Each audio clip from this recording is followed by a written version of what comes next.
Again, someone I've met just within the last couple of years, and it's been great to get to know her and her husband Andy, who's here tonight as well, and just great people. And so Kamaria is a huge Star Wars fan. If you were here in the October show, she told a story and gave us a little bit of her Yoda impersonation, which was great. And then Kamaria is just overall just a wonderful, kind, caring person, and it's just so encouraging. And so, again, to hear her stories, and she has so many stories, y'all. Like, as I get to know her, like, hearing her and her life, she just has so many fantastic stories. So I'm never surprised when I hear her talk about something else. And so I can't wait to hear what she's got to share with us tonight. And so I want to go ahead and invite Kamaria Porta to the stage.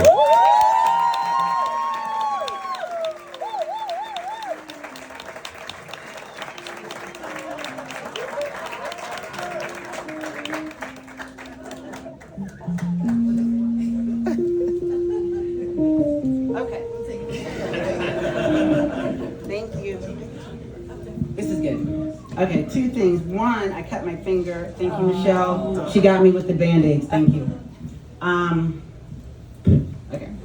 Two, my story has 2 curse words. But they're not like those curse words. They're 2 curse words.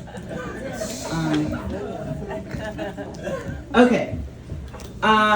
When I was around 5 or 6, I had 2 best friends, and they were great. We did everything together. We watched cartoons together. We played together. They liked the same books. I have to add, these were imaginary best friends. But that's what kind of made them great, because they did whatever I wanted them to do. Their names were Bonnie and Corduroy. And one day, Corduroy refused to play with me. Why don't you let that sink in?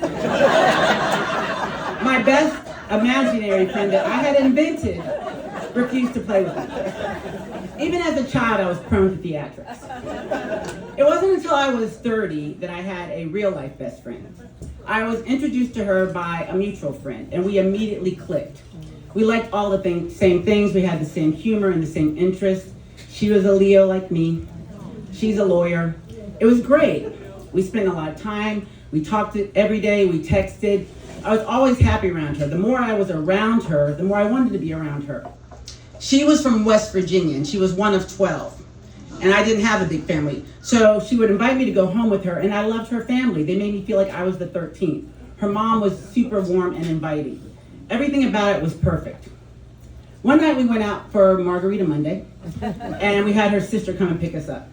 And as we were driving back, a song came on the radio, and we both screamed, "Oh my God, I love that song!" Like Margarita people will do. And we asked her sister to turn it up, and we obnoxiously sang very loud all the way home. And that's how things were for years. We were texting more and hanging out, going on vacation. And I would think often about how lucky I was to have a best friend like her, and how I couldn't imagine things going different, like not having her in my life, until that's what happened. And it wasn't suddenly, like we didn't have a fight. Things just started to shift. She was a lawyer and she had more clients, and she started dating someone. My kids were now in school activities. So we weren't talking as much, and we were not texting or going out to dinner, but I didn't think much of it. I was like, we'll get it back. Her sister had invited my best friend and me to dinner one night with one of their new friends they had met. So I went, and we're at dinner. And new friend said something funny, and we're all laughing. Have you ever been like laughing in the middle of something, then you really don't know what you're laughing about? And you realize like it's an inside joke? That's kind of how I was feeling, but I brushed it off. Then we're eating dinner, and new friend says, "Hey, I had a great time with y'all last week. Thank you so much for inviting me to go to West Virginia."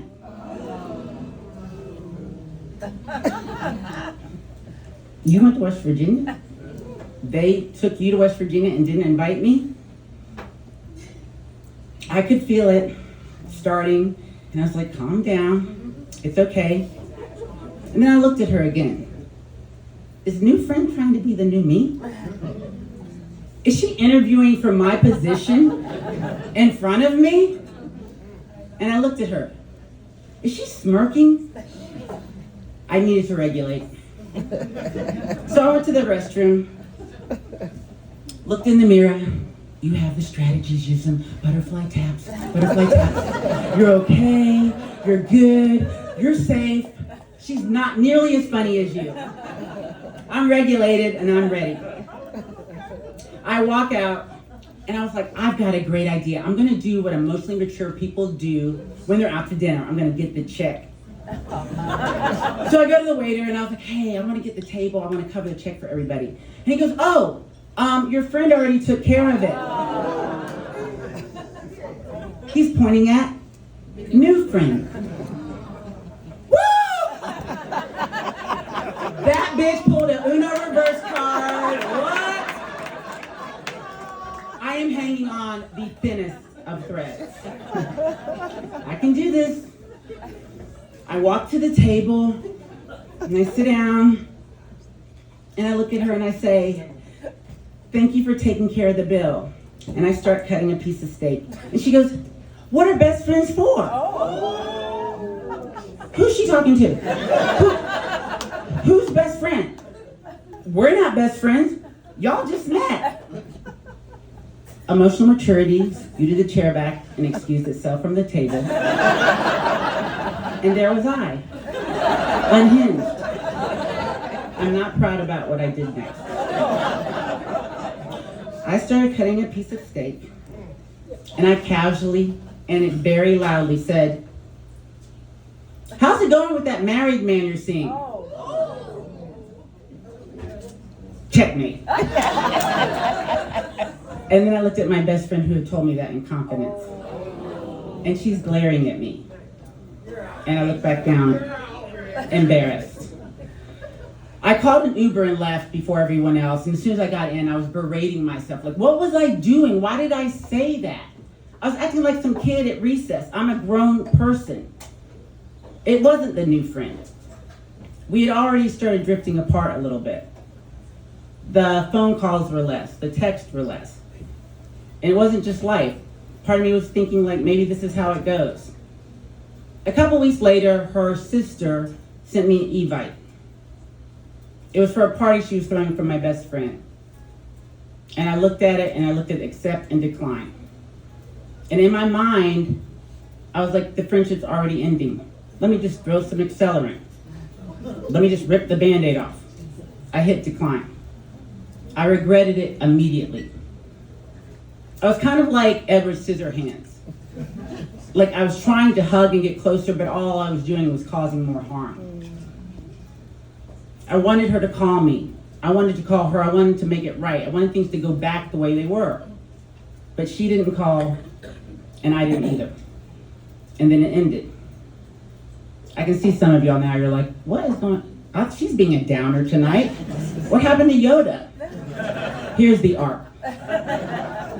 She was my best friend, but she was not my only friend. I worked with a group of women who had always been there. And they had supported me and called me and texted me, included me. And even as I was mourning this friendship, they were still there. They always celebrated me. And I started to see that really. That maybe I hadn't shown up for them the way that they were showing up for me. What kind of friend had I been? And then I let my guard down. And then I opened myself up and leaned into that friendship. And it's been 20 years. And they're not my best friends. They're my family. And one is kind of crazy like me. She's a Leo. One is sunshine. Her smile is infectious. And she will leave you the best voicemail, happy birthday. Another one is the planner. She's solid, but she will take a shot and she will hit the dance floor. And then there is my spirit guide. She'll listen to me complain about the same problem over and over. And when I'm lost, she'll help me find my way. And they've been incredible for me. They've been everything. Recently, I was driving, and I heard that Margarita Monday song that we had listened to. And then I remembered something that Dr. Seuss had said. Don't cry because it ended. Be happy that it happened at all. And I started thinking about my best friend. And I wasn't sad. I thought about all the time she'd given me and all the years that we had had together. And I was happy.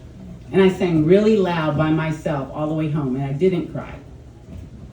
So tonight, I want to thank these ladies in the front and everything they've given me. And this song is for you.